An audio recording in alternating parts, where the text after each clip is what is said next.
L'école des transmissions reçoit aujourd'hui une poignée d'étudiants.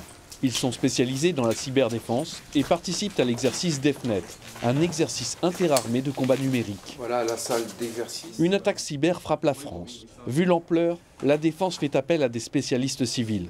Ici, à Rennes, c'est une administration qui est touchée. Ça permet de découvrir des manières de faire. Par exemple, quelles sont les premières choses à faire quand on se rend compte qu'il y a un problème sur un ordinateur. Voir les mesures qu'il fallait mettre en place pour les utilisateurs, qu'est-ce qu'il fallait leur demander de faire, comment il allait falloir agir pour éviter que ça se propage.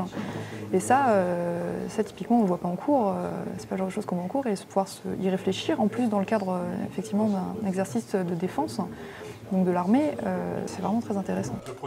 DEFNET 2015 est un exercice novateur. Intégrer le monde civil dans un exercice militaire présente bien des avantages pour l'école des transmissions, acteur majeur des réflexions sur la cyberdéfense. Ça permet à l'école des transmissions de s'assurer que nous sommes sur de bons rails en termes de formation. Et les premières heures de cet exercice nous le prouvent.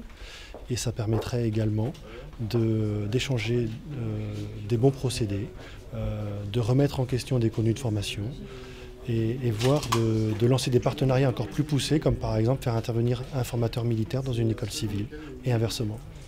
Durant toute la semaine, une centaine d'étudiants et professeurs de grandes écoles, tous spécialisés dans la cyberdéfense, participent ainsi à l'expérimentation d'une future réserve cyber.